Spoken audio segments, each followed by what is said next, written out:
programang ito ay rated SPG. Striktong patnubay at gabay ng magulang ang kailangan. Maaaring may masiselang tema, lengguwahe, karahasan, sexual, horror o droga na hindi angkop sa mga bata. Nasabi ni Justin sa daddy niyang si Eric ang sikreto ng mag-inang Moira at Zoe. Alamin natin. Welcome back sa aking channel. Mga kaganapan sa abot kamay na pangarap. Napaka-intense nga ng mga kaganapan sa abot kamay na pangarap. Napuno na si Lynette sa ginawang pambabastos ni Morgana sa burol ni Justin. Kaya hindi nakapagpigil pa si Lynette. Nagpaalam si Lynette kina Annalyn at dinala ni Lynette si Morgana sa banyo. Hinila at tinulak ni Lynette si Morgana sa loob ng banyo.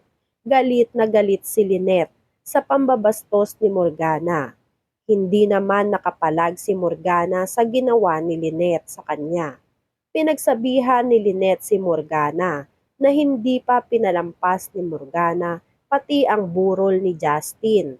Moirang-moira raw ang datingan ni Morgana. Dahil nagpadala pa raw si Morgana ng tao para mag-dragon dance sa burol mismo ni Justin. Sumagot si Morgana na nagmamalasakit lang ramon siya sa burol ni Justin. Gusto lang naman daw ni Morgana na maging masaya ang burol ni Justin kahit sa huling sandali. Tapos ay minasama pa raw ni Lynette. Sumagot si Lynette na kung gusto raw ni Morgana ay magpunta na lang siya sa puntod ng kapatid niyang si Moira at doon dalhin ni Morgana ang dragon dance. At kapag hindi pa raw natuwa si Morgana ay sumunod na raw si Morgana sa kapatid na si Moira. Hanggang ngayon ay wala pa rin silang kaalam-alam na buhay itong si Moira at nakakasama pa nila sa iisang lugar at nagtatago lang sa pagkatao ng ibang tao at lihim ginagantihan ang pamilya Tanyag. Sa kabilang banda, dahil sa ginawa ni Lynette kay Morgana, ay umuwi na naman si Morgana na nasira ang plano niya dahil naman kay Lynette. Kaya galit na galit si Morgana. Napansin muli ni Zoe na mukhang bad trip na naman ang mami niya. Kaya nagtanong si Zoe kung ano na naman ang nangyari. Dahil hindi matanggap ni Morgana na pinagsabihan siya ni Lynette na sumunod na kay Moira at doon na magpa-dragon dance. Ay sinumbong niya ito kay Zoe. Pinagmukhang masama ni Morgana si Lynette kay Zoe na sinaktan raw siya ni Lynette at hinila sa loob ng banyo. Galit na galit si Zoe at naniwala agad si Zoe sa kwento ni Morgana sa kanya. Hindi man lang inisip ni Zoe na baka siguro nagalit si Lynette kay Morgana ay may ginawa na naman si Morgana na kasamaan sa burol ni Justin. Nagpadalos-dalos si Zoe. Nagpaalam si Zoe kay Morgana na magpupunta muna siya sa Apex. Napakngisi si Morgana dahil alam ni Morgana na hindi papayag si Zoe na apihin lang si Morgana ni Lynette. Kaya gagawa ng paraan si Zoe para makausap si Lynette dahil sa ginawa nito kay Morgana. Samantala, matapos ang pag-uusap ni Giselle at Eric sa cellphone, ay nagpasya si Eric na umuwi ng Pinas para makausap ng maayos si Giselle. Hindi kasi masabi ni Giselle kay Eric kung ano talaga ang totoong nangyari sa anak nilang si Justin.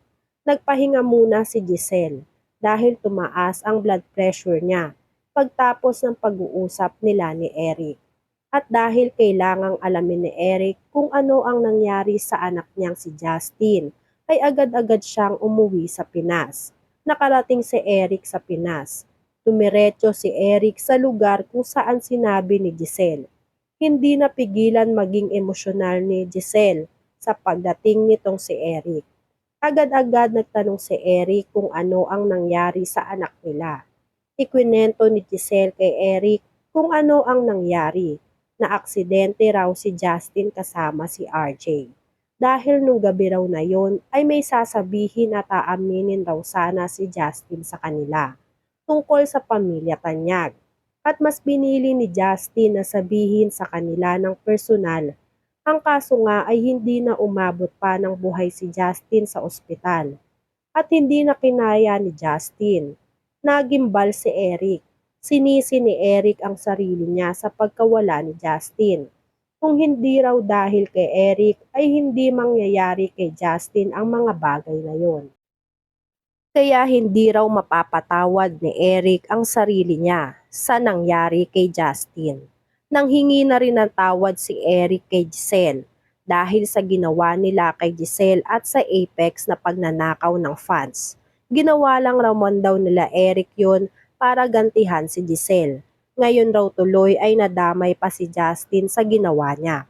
Nagkapatawaran na si Giselle at Eric. Dinamayan nila ang isa't isa.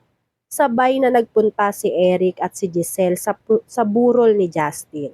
Naging emosyonal pareho ang dalawang magulang ni Justin sa bangkay nito. Hindi matanggap ni Eric na nawala na lang bigla ang anak niyang si Justin, kung kailan naman nagkaayos na sila ng mami niyang si Giselle. Tila naging daan nga ang burol ni Justin para magkapatawaran na si Giselle at si Eric. At nagsama nga muli silang tatlo. Ang kaso lang ay sa maling pagkakataon. Sa kabilang banda, nakarating na si Zoe sa Apex. Hinanap agad ni Zoe si Lynette. Nakita ni Zoe na naglalakad si Lynette sa hagdan paakyat. Kaya sinundan ni Zoe si Lynette. Galit na galit si Zoe kay Lynette. Sinabihan ni Zoe si Lynette na hindi pa man raw kasal si Lynette at RJ. At kung makasta raw si Lynette ay feeling asawa ni RJ. Feeling entitled na daw nasaktan ang mahal sa buhay ni Zoe. Sinabi ni Lynette na nagdala lang daw si Morgana ng mga dragon sa mismong burol ni Justin at nakakawalang respeto raw nun. Kaya pinagsabihan niya lang raw si Morgana.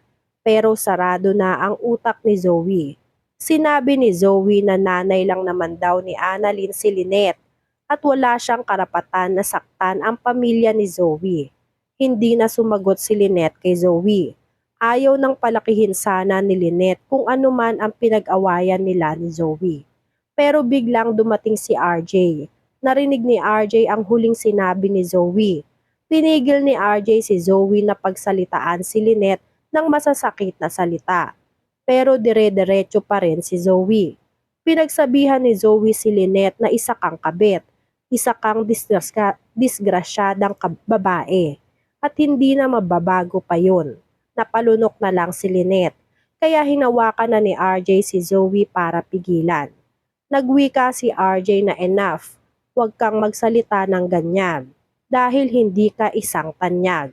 Nanlaki ang mga mata ni Zoe sa sinabi ni RJ. Alam na ni RJ ang pagkatao ni Zoe. Kinumpirma ni RJ na naalala na niya ang lahat kaya mas lalong nagimbal si Zoe. Aaminin na kaya ni Zoe na matagal na niyang alam na hindi siya tunay na anak ni RJ o magpapatuloy pa rin si Zoe sa pagpapanggap. Yan nga ang mga kaganapan at mga dapat nating abangan dito sa Abot Kamay na Pangarap. Kung gusto nyo pa ng mga ganitong klaseng video ay mag-subscribe at i-like itong video na to. Maraming salamat po. I got you!